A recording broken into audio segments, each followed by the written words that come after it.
going to go ahead and have us get started here. All right, so welcome everyone. My name is Deanna. I am the Content Marketing Manager here at Vestwell. I am really excited to be presenting to you today, Think Like a Marketer, Secrets to Using LinkedIn to Create a Brand and Uncover Leads. So today I am joined by Graham Aiken, and he is quite the expert in this field. He's worked as a wealth management advisor himself, and he's been in the industry for almost 20 years. He established his own consultancy in 2012 that provides LinkedIn advice and training banks, wealth managers, advisors, and asset management firms. He's trained over 6,500 advisors to date on the use of LinkedIn as marketing, business development, and a lead gen tool. His clients include 8 out of the top 10 largest wealth managers in UK, as well as firms in the US, Switzerland, and Singapore. Graham holds a law degree in both UK and US finance qualifications. So thank you, Graham, so much for joining us today. My pleasure, thank you. And that's completely thrown me, actually, Deanna. I normally do my own bio, but as you've done it, I've got to think of something else to say. So good afternoon, everybody, from a rather damp, dark London. I'm assuming you can tell straight away by the accent that I'm not in the US. Hopefully you can still see us, hopefully you can hear us. It'd be great to get some feedback in the chat box if you can, or even if you can't. I've got an awful lot to cover over the next 45, 50 minutes or so. So I'm going to get started straight away, given that you've heard about my background. If you do have any questions or comments, please feel free to put those in the chat box, and I will save some time at the end of the session, 10 or 15 minutes or so, for any other questions or comments that you may have. So let's dive on in terms of the content of today's session. There's a lot to cover, and obviously, as you all probably know with LinkedIn, I could talk about LinkedIn for the next 12 hours, but I think there's 3 or 4 areas that I think will prove the most useful today. I'm going to give you 4 top tips to optimize your LinkedIn profile. I think you've all probably got a profile. Most people still treat LinkedIn as a place to put your CV or your resume. My philosophy is that your profile should be a lot more interesting, should be a lot more engaging if you're looking to use LinkedIn as a way to grow your business. So 4 tips to optimize your LinkedIn profile. I'm then going to talk about how to construct what's called the perfect LinkedIn post. So there are a number of ways to increase your visibility on the LinkedIn newsfeed. Again, I can't go through all of those today, but one of the ways to do that, whenever you're posting out content, is to structure that content in a certain way. So I'm going to take you through step by step how to construct the perfect LinkedIn post, relating to that some newsfeed FAQs, or rather some answers to some newsfeed FAQs. So when should I be posting? What should I be posting? How often should I be posting? That kind of thing. So hopefully you'll find that useful. And then we're going to have a look at Sales Navigator, which is LinkedIn's premium platform. So I ran a webinar like this, where are we, coming up 2 years ago for Vestwell, based on the free version of LinkedIn. And we thought it'd be useful today to kind of take that to the next level and talk about some of the benefits of Sales Navigator and some of the key features of Sales Navigator as well. All right, and as I say, we'll save a little bit of time at the end for any questions that you may have. We've still not received any comments or questions in the chat box, Deanna, but I guess we should just keep on going. Don't be shy, everybody. Feel free to interact and engage and ask any questions that you may have as we go through. So hopefully you've all joined today because that's kind of what you're expecting. As I've got a lot to cover, so I'm going to make a start straight away on this content. I should also say as well, the session is being recorded. So if you forget anything or you can't remember what I said, you can obviously refer back to that recording that Deanna will distribute to you all after the session. So first of all, one of the keys to success with LinkedIn is having a fully optimized LinkedIn profile. As you're probably aware, there are over 50 or 60 different sections that you can complete on your profile. These 4, I think you need to get absolutely right. I'm going to come back to these other slides in a few minutes' time. These are the 4 key sections on your profile I would suggest you focus on. This might sound obvious. Make sure you've got a professional photograph on there.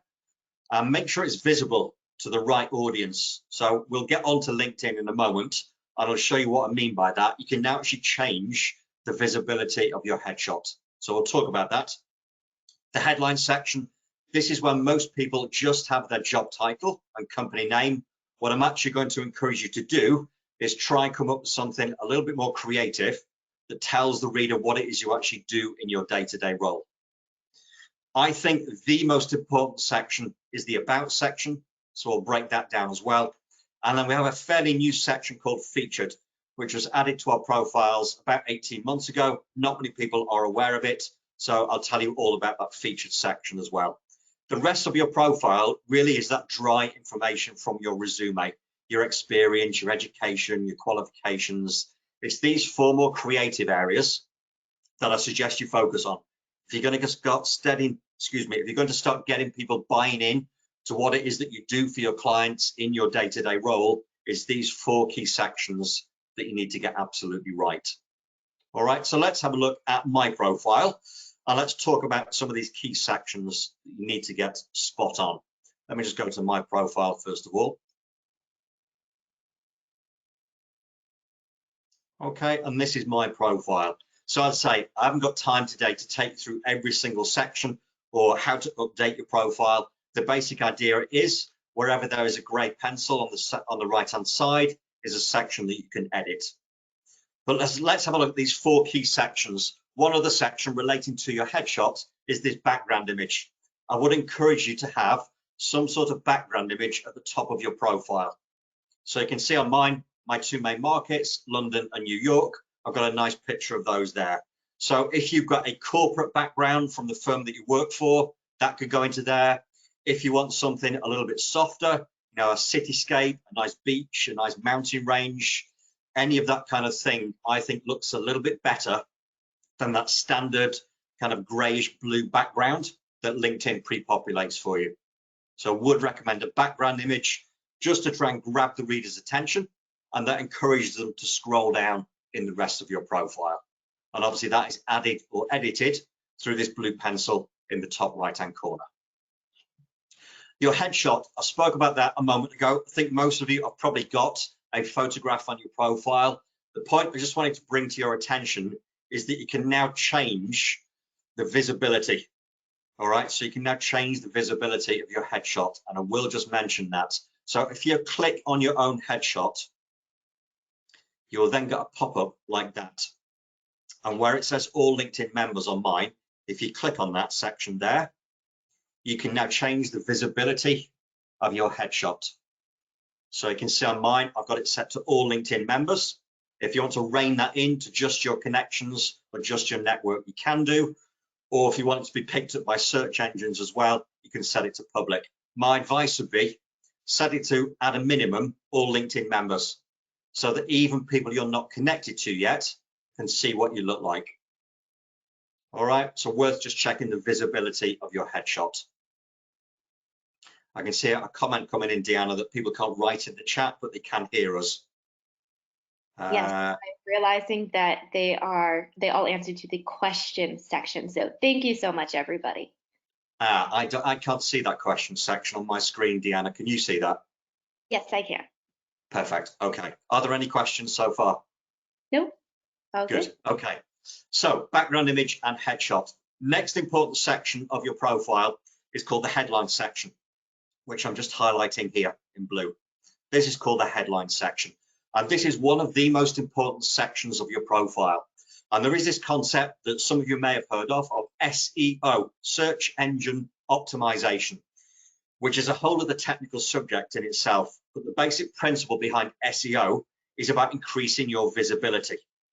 So I would encourage you to think about what are those keywords and phrases that describe your areas of expertise. What are those words and keywords that you want to be known for within your LinkedIn community?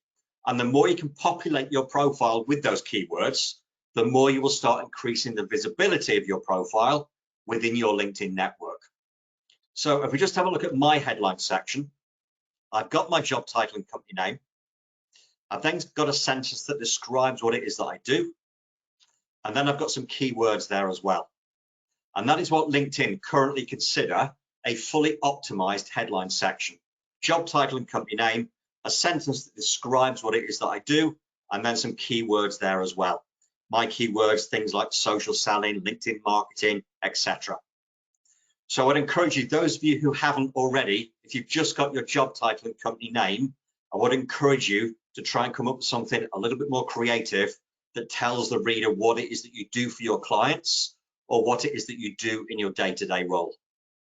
Because you now actually have 240 characters for this section. It used to be 120, and they've recently doubled the capacity to 240. From memory, I think mine is 239. So you've got 3 lines and a little bit more to try and capture the reader's attention with that strong headline section. All right, and that's really the important parts of this top section of your profile. The next important section, the third of these 4 key sections, is the about section. And this is my about section. So I'll just let you all just have a quick read of that, and I'll just pause for a few seconds while you read it.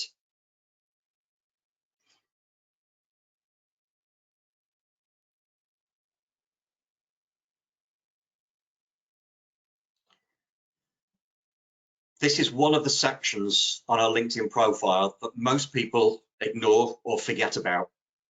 And hopefully you can see on mine, this is a great opportunity. It's a fantastic opportunity for you to expand on your headline section that we just spoke about.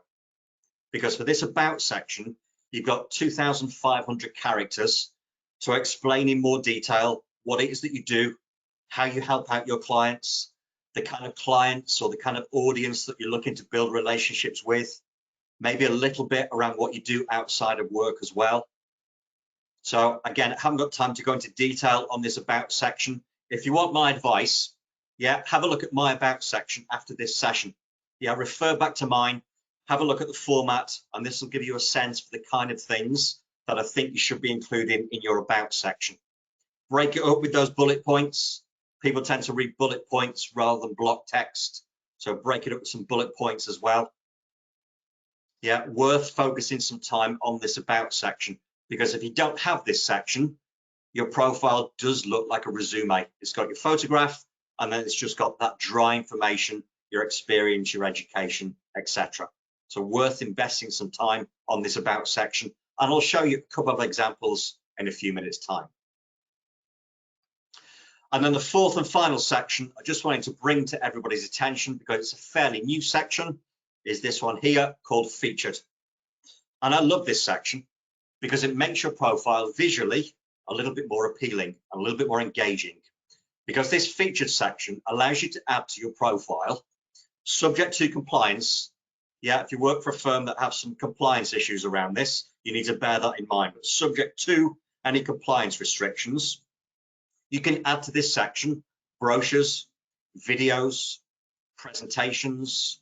Perhaps you've got a market report you'd like to share with your network, website links, if there's a particular web page that you would like to direct people to. Basically, any type of file that is attachable, you can attach to this section of your profile.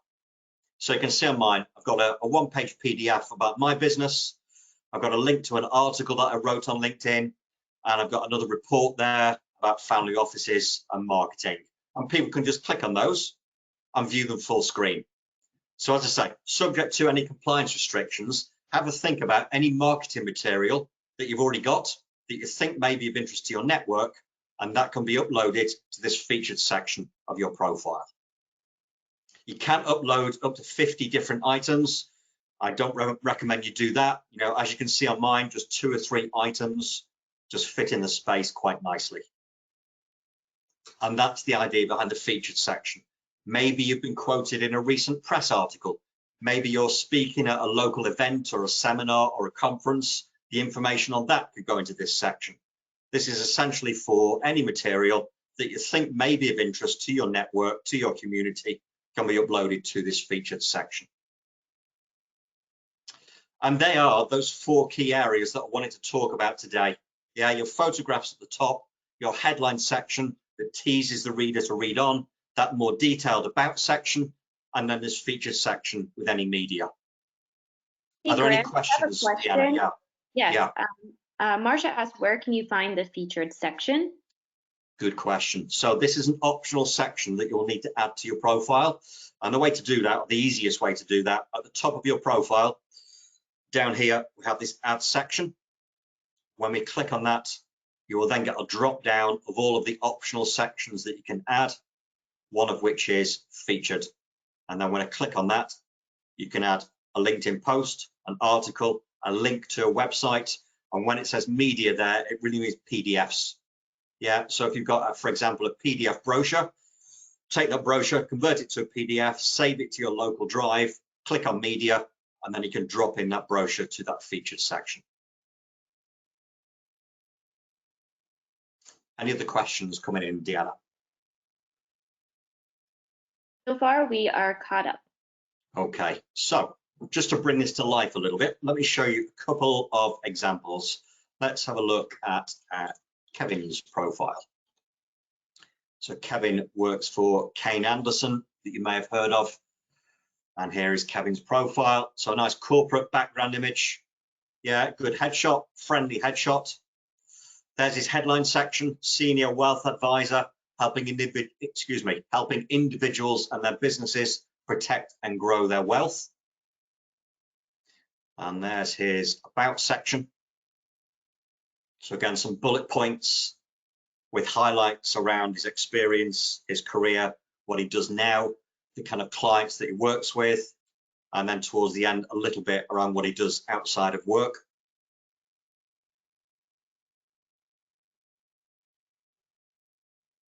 Okay, so that's Kevin's. You can refer back to Kevin's if you like. I have checked with him, so he's happy for me to use that as an example.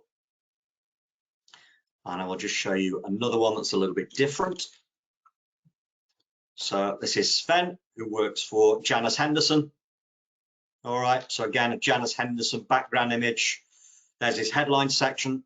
So again, some keywords in there for SEO purposes, private banks, pension funds, etc. Slightly shorter About section this time. And his featured section, he's got some links in there to different articles about ESG, that kind of thing in there. Yeah, again, people can just click on those and view them full screen. All right, so for me, one of the keys to success with LinkedIn is about having an interesting and engaging profile. And I think it's those 4 key sections that you need to invest some time in, where you will get people buying into what it is that you do in your day-to-day role and what it is that you do for your clients. Any final questions or comments coming in at all before we move on, Deanna?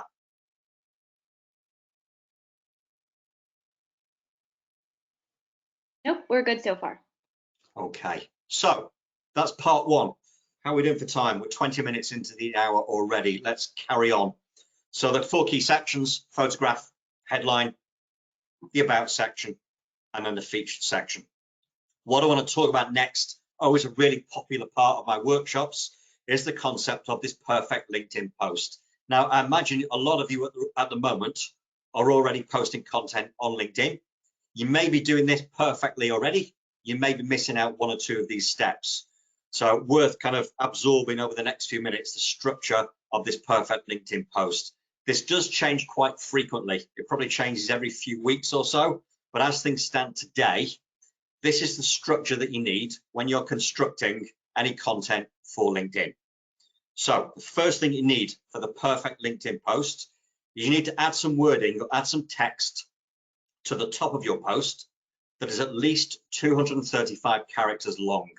It actually doesn't mean 235 characters. What it actually means in practical terms is 2 to 3 lines.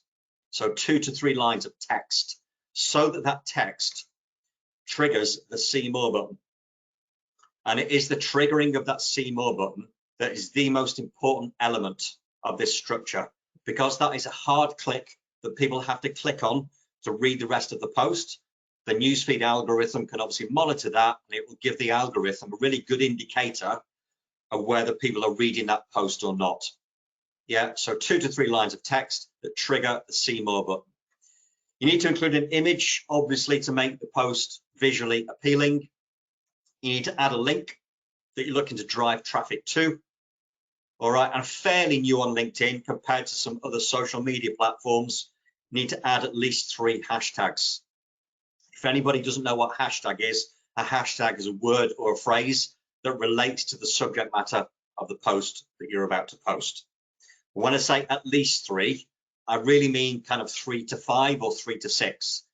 You don't want to be adding 20 or 30 hashtags like you do on Instagram, because you're just going to look crazy if you do that on LinkedIn. All right, so 3 to 5 or 3 to 6 hashtags.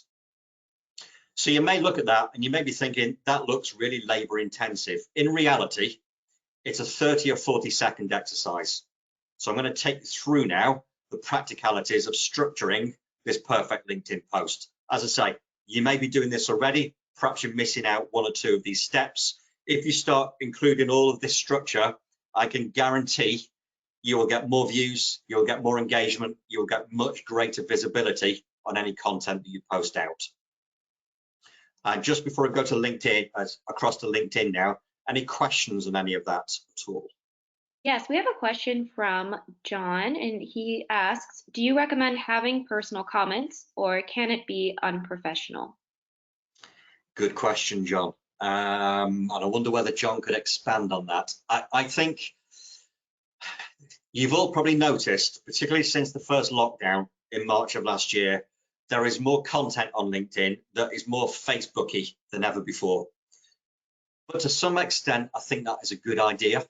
I think that more personalized content on LinkedIn is well received now. You know, if we're all working from home, if we're not working in the office, if we're not around people, I think that more human, more personal content is a good idea on LinkedIn.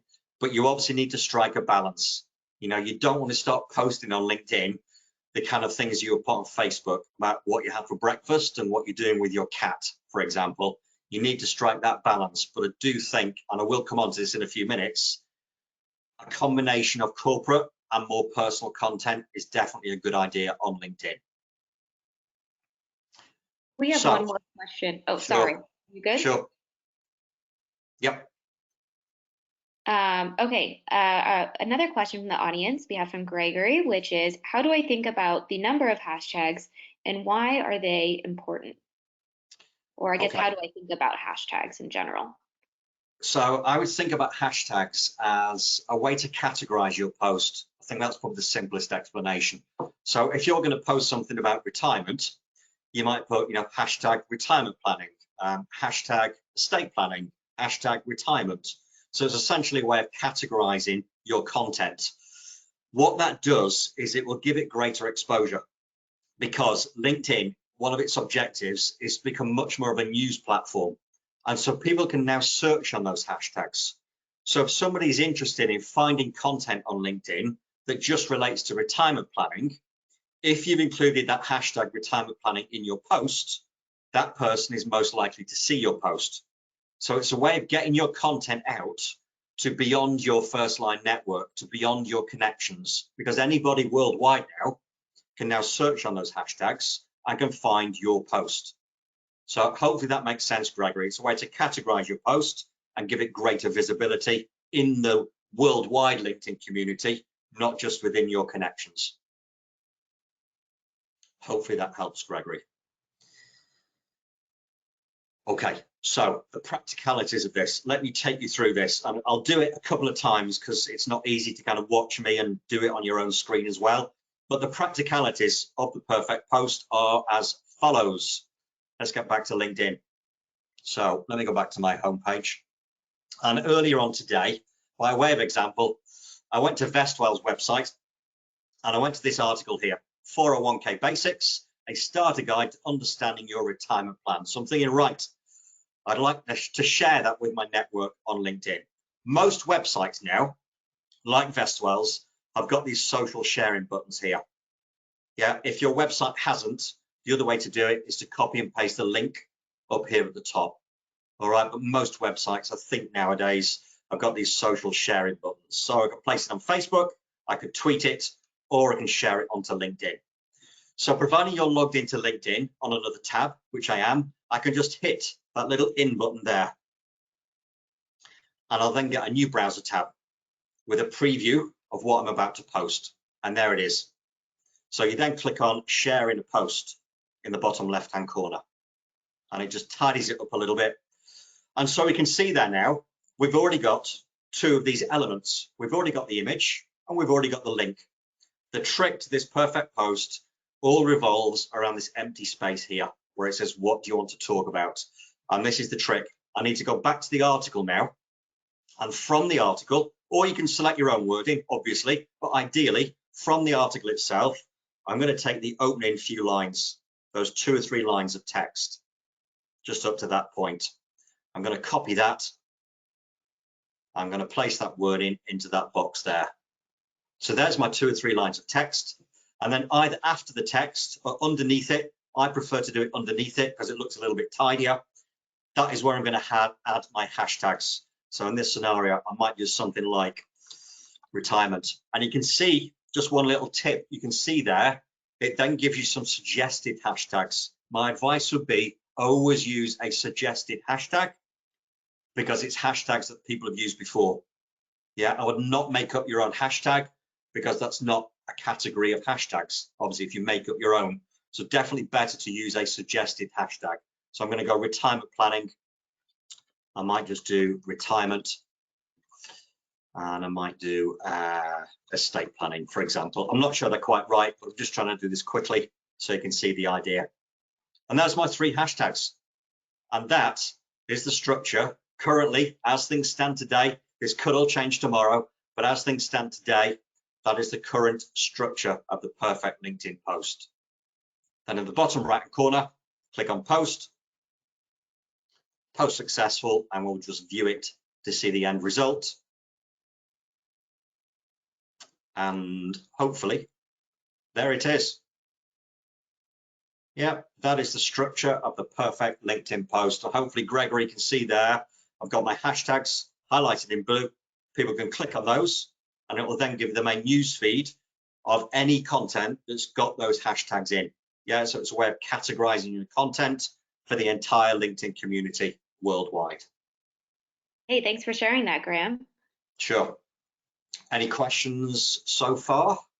We actually do have another question. This is from Hannah, and she asked, for hiring posts, would you suggest more hashtags for visibility? Sorry, for hiring posts, was that? Yes. Good question, really good question. So not necessarily, you know, as I say, this is LinkedIn's engineers out in California educate people like me so I can tell people like you how to structure this post. And they are still telling me, irrespective of what the content is, 3 to kind of 5 or 3 to 6 hashtags are a good idea. There isn't a downside, Hannah, in adding more, really. There isn't a downside, but there isn't a massive upside either. So I will probably stick to that 3 to 5 or 3 to 6.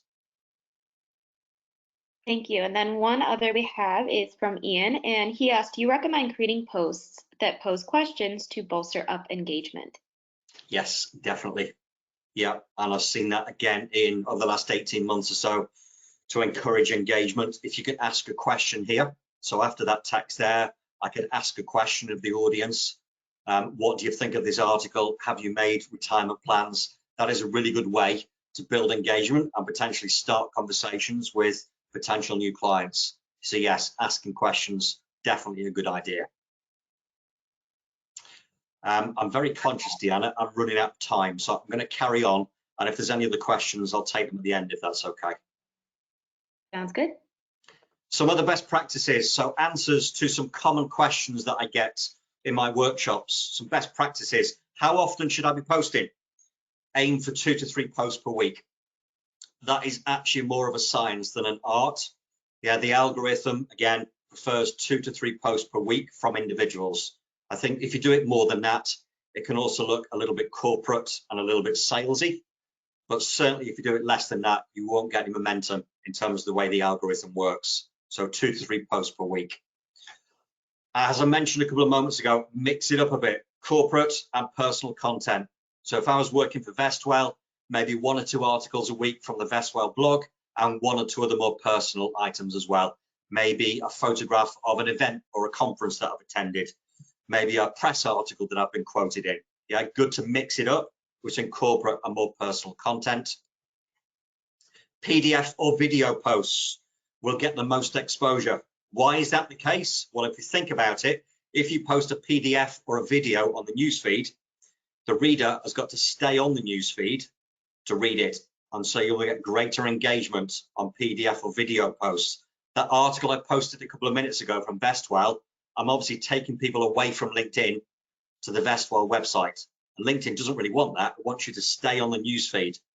And PDF or video posts, obviously the reader has to stay on the newsfeed in order to read them. So if you've got any PDFs or video content, really good idea to share that.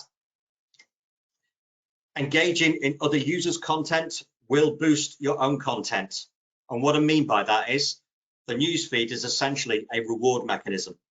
The more I engage by liking and commenting and sharing on other users' content, the algorithm will boost my own content. So good to mix it up a bit as well. And getting really nerdy here, if you're going to engage in other users' content, it's better to comment than it is to like, or it's better to like than it is to share. So as I put there, a comment is greater than a like, is greater than a share. So I've now got that hierarchy of engagement, comment, like, share.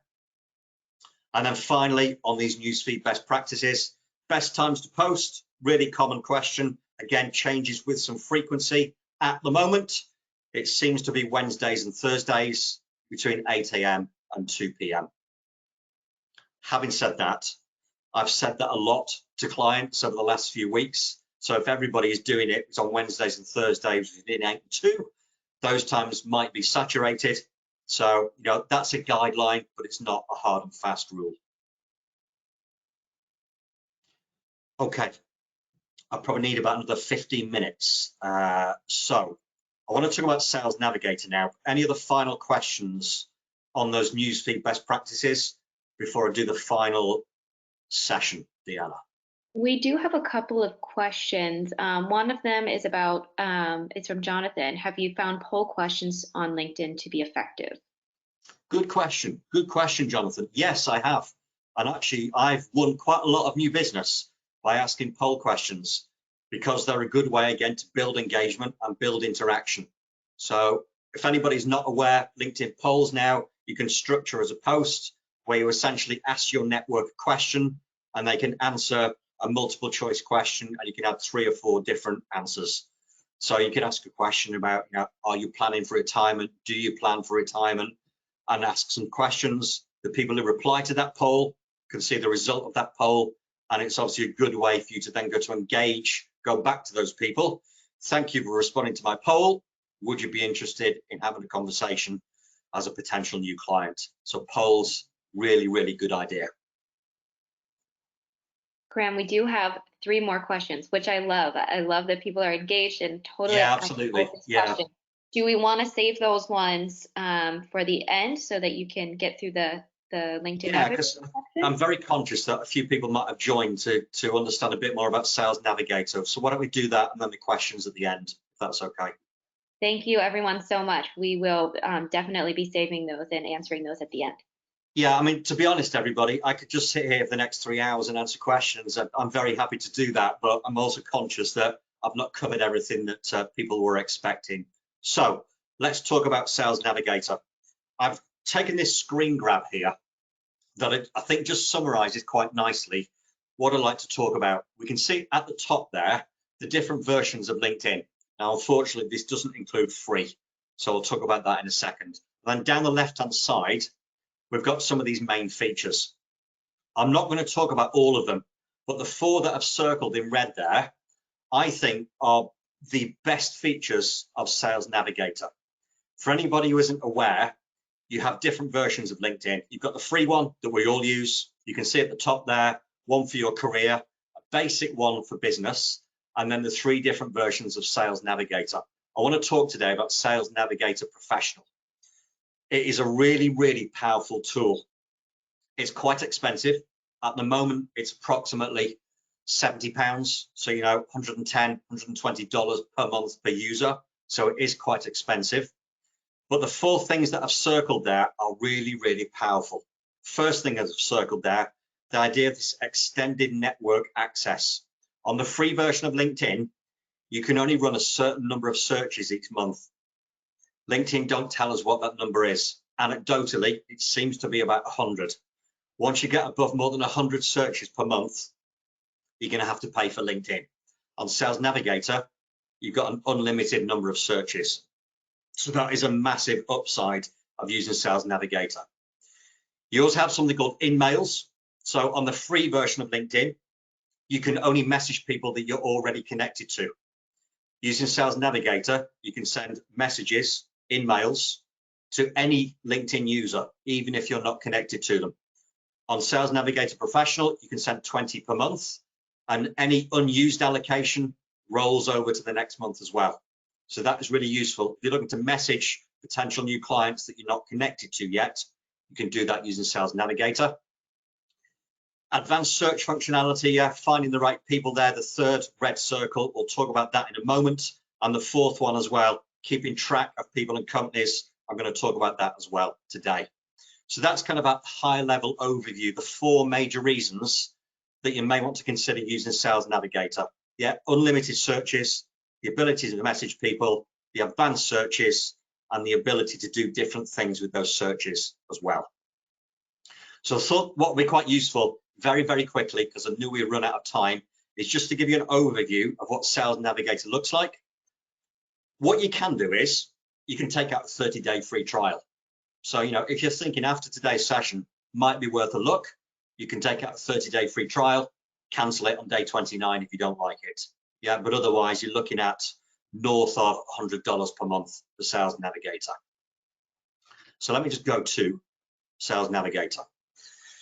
It is here.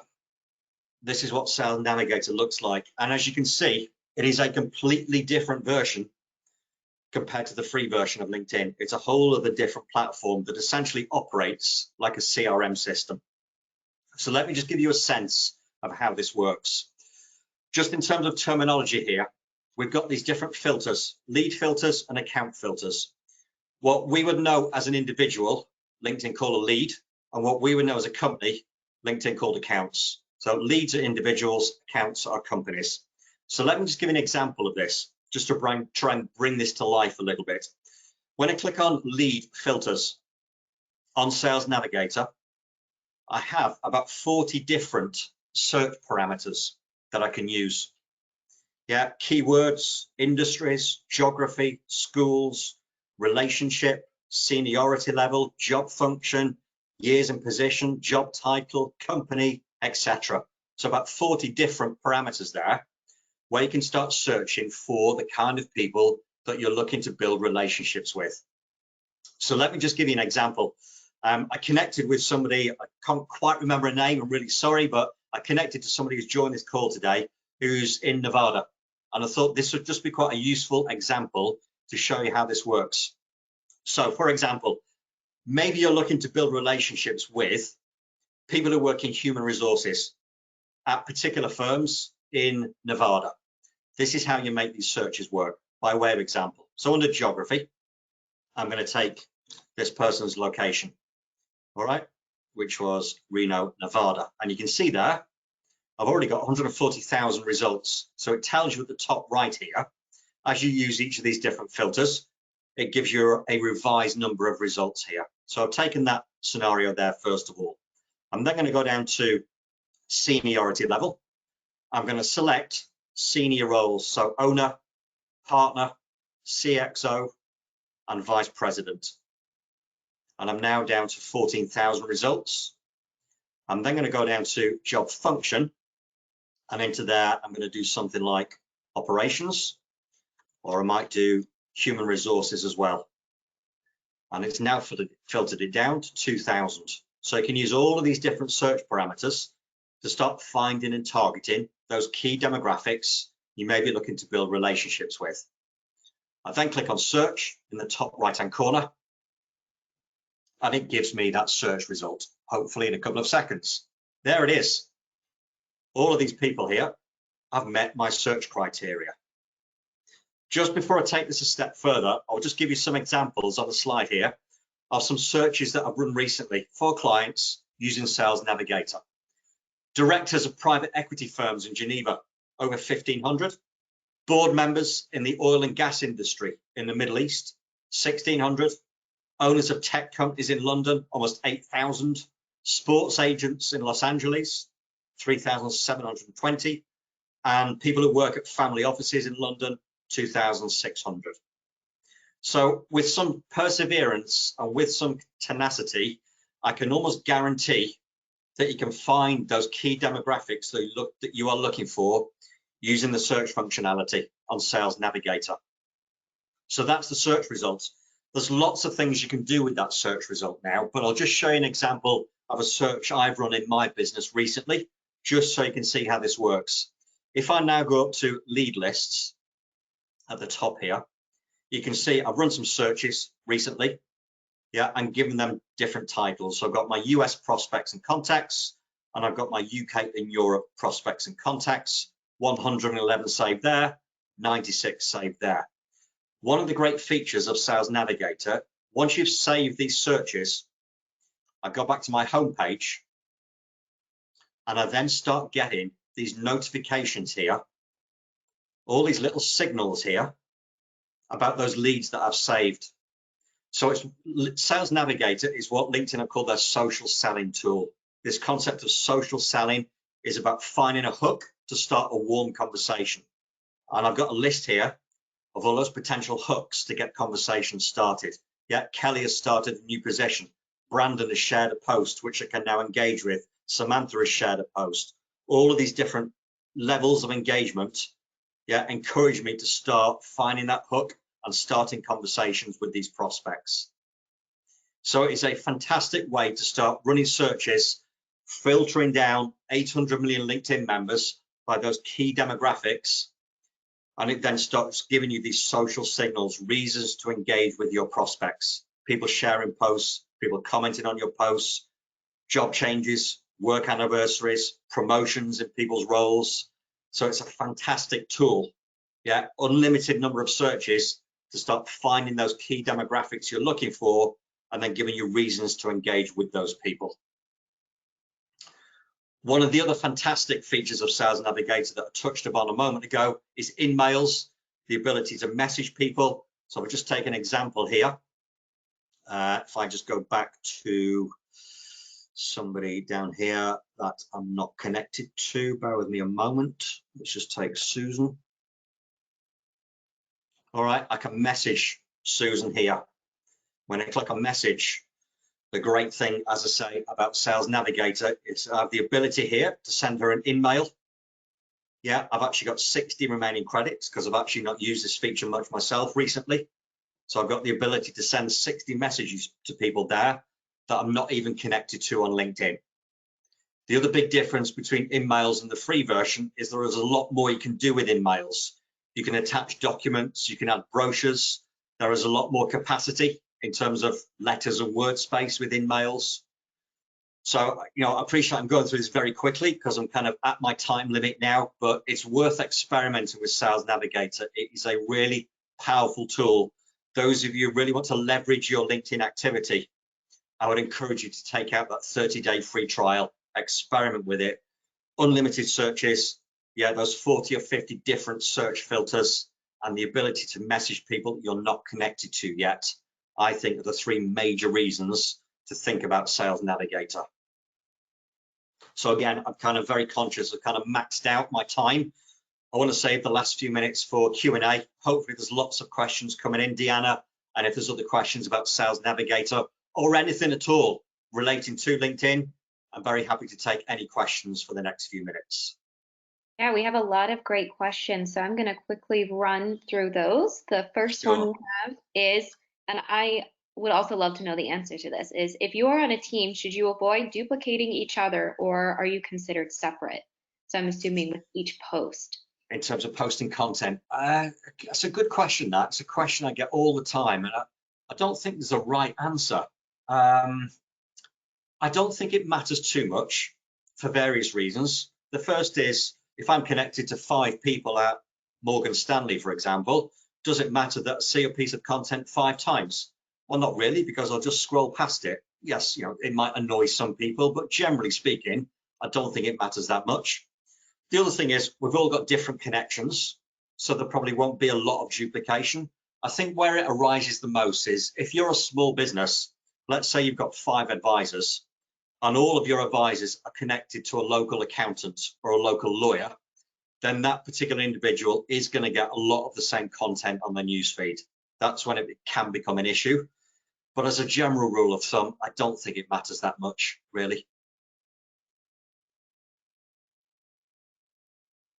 Another question we have here is, it says, is Duck Soup, which I'm not familiar with, an effective tool for contacting individuals? Are you familiar with this, Graham?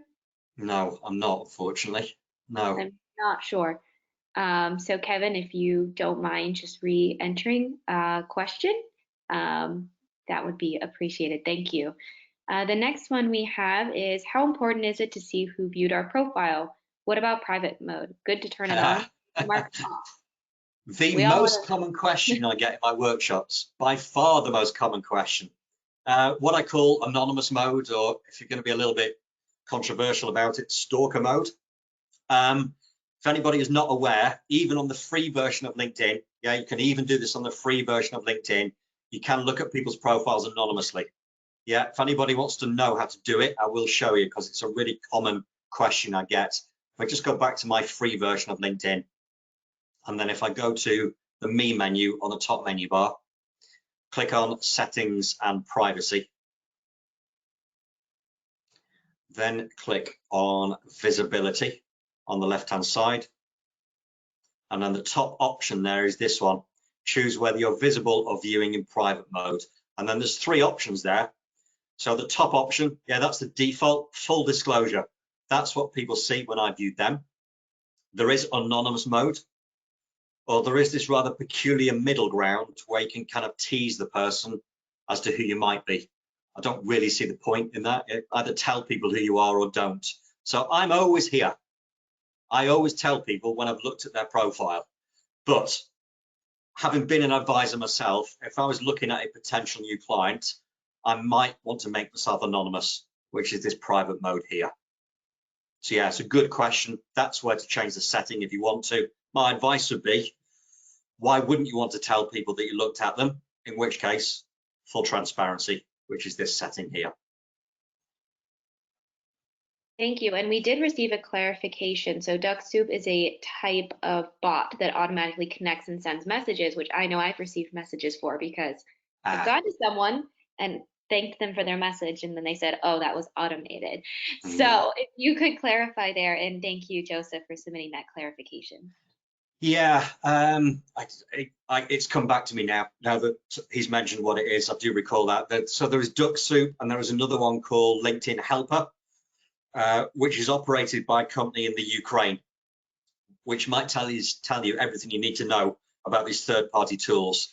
First thing I would say about these third-party tools is, unless I don't know any different, but these third-party tools that you can plug into your LinkedIn account, they actually breach LinkedIn's terms and conditions. And if LinkedIn discover that you're using them, they can actually close your account, or they can freeze your account. So that's the first thing to be aware of, is a breach of LinkedIn's T's and C's. As a general principle, though, I'm not a big fan of them. They're automation tools. Yeah, you can hammer out dozens of messages, dozens of connection requests in the space of a few minutes, but they're automated. You can personalize them to a degree, but it's still an automation tool. So I do know a number of firms who use them. I'm not sure they have a great deal of success. I've looked at them myself in my business, and I don't really like them, because my view is LinkedIn is about individual relationships. Yeah, and if you start automating your LinkedIn activity, you're diluting that individual nature of LinkedIn. So, I'm not saying don't go there, but perhaps there's just 2 or 3 words of caution there that you may want to think about. All right, and we have another question, and I didn't know this was possible on Instagram, but the question is there somewhere on LinkedIn Analytics that allows you to see what time of day is most popular for our audience, like Instagram does? No, there isn't. Not on LinkedIn. So you would have to use a third-party tool like Hootsuite. That's probably the most popular for individuals. Hootsuite, if anybody's not heard of it, so it's Hoot, like an L, H-O-O-T, S-U-I-T-E, Hootsuite. Yeah, it's free for individual users. And you can, that doesn't breach LinkedIn's terms and conditions. So you can hook that up to your LinkedIn account, or your Facebook account, or your Instagram, or your Twitter. And over a period of time, Hootsuite will learn the best times to post. So it will look at your previous posts see when they've got the best engagement, and any future posts, you can actually pre-schedule them or automatically schedule them, and Hootsuite will post them out at those optimum times. Yeah, so the answer to the question is no, it's not something you can do directly on LinkedIn. You would need a third-party tool to do that. Another question, if someone looks you up confidentially, can you use Search Navigator or LinkedIn Premium to see who they are? No, you can't. No, so even free, paid, premium, whatever it is, if somebody has made themselves anonymous, there is no way of finding out who that person is. That was an easy one. Okay, we still have a couple of more. This next one is, any quick tips on improving your company's profile as an admin? Also love this question. Company profile, yeah. Let me go to mine just to give you a look. If anybody is thinking about company pages, bear with me a moment while this loads up. So I have a company page. I do have one. It does nothing for me, if I'm honest, because I'm a sole trader. People buy me. They buy me, Graham, as an individual. They're not particularly interested in my company. So that's the first thing to think about. If you are a sole trader, I don't think you necessarily need a company page, because you're really duplicating your presence on LinkedIn because people are buying you as an individual. However, I'm guessing, judging by the question, you're not a sole trader, the person who's asked that question. So company pages, they do exist on LinkedIn. I can't say I'm the biggest fan of them, mainly because, again, LinkedIn is about individuals. It's about personal relationships. You know, when was the last time somebody said, oh, I wonder what Morgan Stanley have got to say on LinkedIn today? I don't think people do that. People go on LinkedIn to find out what individuals have got to say. So I suppose my first word of advice is I would not invest too much time on company pages unless they're already a core part of your LinkedIn marketing strategy. One of the keys to success with company pages, and it's amazing how many people still don't do this, is make sure it's fully populated with all of the relevant areas. So when I click on edit page there, I get a pop-up. Yeah, make sure you've got every single one of these sections completed. Yeah, your hashtags, locations, page info. There are so many LinkedIn pages that don't have all of these buttons optimized. So that's the first thing. You make sure you've got all of these default settings set correctly. And then like individual presence on LinkedIn, success of company pages comes down to the content. I don't post any content on mine because I post content via my individual profile. But one or two quick best practices. Yeah, you need more than 2 to 3 posts per week on company pages. Yeah, individuals, 2 to 3 posts per week. Company pages, LinkedIn like to do it at least daily. Yeah, at least 1 post per day. And the same rules apply. You know, use hashtags, use polls, ask questions. All of those best practices I mentioned earlier all still apply to company pages. The biggest difference is the frequency of posting needs to be a lot greater. As I say, at least 1 post per day. All right, another one we have is, should I keep my connections below 500? Good question. And that may be prompted by my profile. I've only got about 495 connections. And a lot of people say to me, Graham, for a LinkedIn trainer, that's not many. And they're right, it isn't. And that is because I'm very, very focused about who I connect to and who I don't connect to. As you'd expect, I use LinkedIn to grow my business. So I only really want to be connected to clients and prospects and other people I can do business with. So I keep my connections fairly small. So there is this debate to be had. Do you want a quality network? Do you want a quantity network? And the answer to that question comes down to your individual objectives for LinkedIn. For example, if one of your objectives is just to get your name out there to as many people as possible, then you want a quantity network. My advice would be, and this applies to most advisors and most wealth managers that I deal with, is they want a quality network. Yeah, a focused network of people that they know really well, that they can leverage off to build their business and to seek out introductions to new clients. So I guess the answer to the question is, I don't think there's a magic number. It's not particularly a conscious decision for me to keep mine below 500. It's just the way it's worked out. But think about your own individual objectives. Yeah, is it quality? Is it quantity? That is then going to feed into the kind of people you want to be connected to or not, I guess. Another question we have is, what compliant issues have you heard of that got independent advisors into trouble? Anything to watch for that we might not think of? Compliance issues. Okay, so FINRA, SEC regs are somewhat different to here in the UK. I'm fairly familiar with them. Two things probably to bear in mind. First thing is, if you're a regulated advisor in the US, on your profile, I'll go back to mine for a moment, you cannot have client endorsements or client testimonials. Now, this rule is going to be changing shortly. Don't think it's changed yet. No, it's not changed yet. So as things currently stand on your LinkedIn profile, you cannot have client endorsements or client recommendations. So I'll just show you on mine. Client endorsements relate to this skills section. So if you're an advisor, if you've got any clients who've endorsed you for any of these skills, you need to take those off your profile. Yeah, similarly, if you've got any recommendations, what we would know as client testimonials, unless you've got consent from your compliance department, you should not have client testimonials on your LinkedIn profile. So they're the two major compliance issues that I see on your profile. The third one relates to the newsfeed and the posting of content. So again, subject to your firm's compliance rules, whenever you post content out, you should not be adding in wording that is a call to action.